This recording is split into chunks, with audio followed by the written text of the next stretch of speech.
వాస్తవానికి మీరైతే సంబంధించి ఆ బోర్డు చైర్మన్ గా వ్యవహరిస్తున్న మీరు దీని వలన ఇబ్బంది జరుగుతుంది.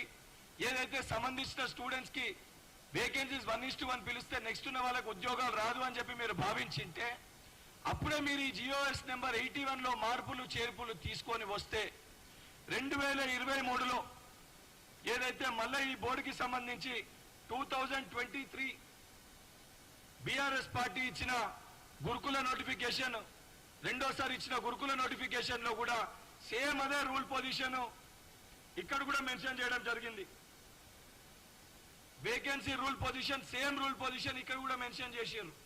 ఈ రూల్ పొజిషన్ లో కూడా చాలా క్లియర్ గా ఏమని రాసి ఉంది, the recruitment will be made to the vacancies notified before the examination.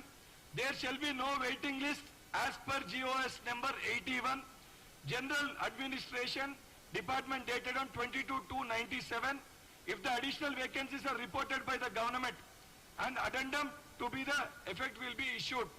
అని వెరీ క్లియర్ గా మీరు 2018లో ఏదైతే ఉండే సేమ్ అదే 2023 ఏదైతే 2022 నోటిఫికేషన్లు కూడా చాలా స్పష్టంగా అదే రూల్ పొజిషన్ ని కూడా పెట్టడం జరిగింది.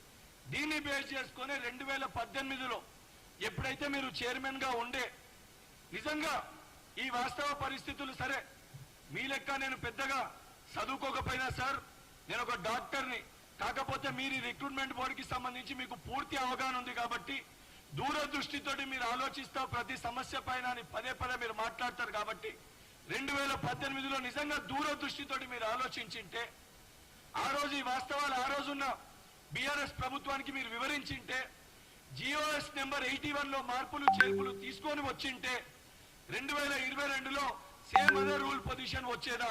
మొదటి ప్రశ్న. ఇంకొకటి బహుశా మీరు మర్చిపోయారేమో, ఈరోజు మీరు బీఆర్ఎస్ పార్టీలనే ఉన్నారు. బీఆర్ఎస్ పార్టీలనే ఈ యొక్క మీరే అన్నారు మేమిచ్చిన నోటిఫికేషన్లు మీరు ఇస్తున్న ఉద్యోగాలు అని. మీరిచ్చిన నోటిఫికేషన్లోనే ఈ ప్రాబ్లంలన్నీ ఉన్నాయి. ఈ రోజు ఈ సమస్యలన్నీ ఉత్పన్నం కానికి కారణము కల్వకుంట్ల చంద్రశేఖరరావు గారు ఆలోచన లేకుండా ఏదైతే సంబంధించి నిపుణుల మాటలు వినకుండా మరి బహుశా 2018లో మీరు చెప్పిండ్రా చెప్పలేదా? మరి మీ మాట కేసీఆర్ గారు విన్నరా వినలేదా? మీరే సమాధానం చెప్పాలి దానికి. దాన్ని బేస్ చేసుకొని నేను చెప్పిన 2018లో మీరు మార్పులు చేర్పులు తీసుకొని వచ్చింటే ఈ రోజు 2022లో ఆ నోటిఫికేషన్ లో ప్రాసెస్ వచ్చేది కాదు. ఏదైతే 2023 నోటిఫికేషన్ లో 2023 నోటిఫికేషన్ లో ప్రాసెస్ వచ్చేది కాదు. ఈ రోజు ఆ సమస్య ఉత్పన్నం అయ్యేది కాదు. అయినా కూడా ఈ సమస్యని పరిష్కరించాలి, ఏ రకంగా పరిష్కరించాలని ఒక ఆలోచనతోటి ముఖ్యమంత్రి గారు సంబంధించిన డిపార్ట్మెంట్ లీగల్ ఒపీనియన్ తీసుకొని ఆ సమస్య పరిష్కారానికై మేము కృషి చేస్తున్నాము. అవన్నింటినీ పక్కన పెట్టి మాకేం సంబంధము మేమేం చేస్తామంటే 100% సార్ నేను సిద్ధంగా ఉన్నాను. ఏదైతే మీరు అన్నట్టు వాస్తవానికి కల్వకుంట్ల చంద్రశేఖరరావు గారిని రమ్మనండి, లేదా వారికి ఆరోగ్యం సహకరించకపోతే వారి యొక్క తనయుడు ఏదైతే షాడో ముఖ్యమంత్రి లెక్క మొన్నటి లెక్క పనిచేశాని చెప్పుకుంటున్నా కల్వకుంట్ల తారక రామారావు గారిని రమ్మనండి. తనతో పాటు వాళ్ళ బావ హరీష్ రావు గారిని కూడా ఎంట పెట్టుకొని రమ్మనండి. కేటీఆర్ గారు హరీష్ రావు గారు మీరు రండి, మీరు ఎక్కడికి రమ్మంటే అక్కడికి చాలా లెక్కలు తేల్చుకునేది ఉంది. ఏదైతే మీరు చేసిన మోసాలు కానీ మీరు ఇచ్చిన వాగ్దానాలు ఎన్ని మోసాలు చేసిర్రు, ఎన్ని అవకతవకలు జరిగినాయి, ఈ రోజు ఈ సమస్యలన్నిటికీ కారకులు ఎవరు, అసలు జియో 46 తెచ్చింది ఎవరు, 2018లో ఈ జియో నెంబర్ 81ని మార్పులు చేర్పులు చెయ్యంది ఎవరు, ఇవన్నిటిపైన చర్చనికి నేను కూడా సిద్ధంగా ఉన్నా. మరి కేటీఆర్ గారిని తీసుకొని వస్తారా, కేసీఆర్ గారిని తీసుకొని వస్తారా, హరీష్ రావు గారిని కూడా వెంట పెట్టుకొని వస్తారా? సమయము తేదీ స్థలము మీరు నిర్ణయించుర్రి. మీరు చెప్పిన తేదీకి చెప్పిన సమయానికి చెప్పిన స్థలానికి నేను రానికి సిద్ధంగా ఉన్నా.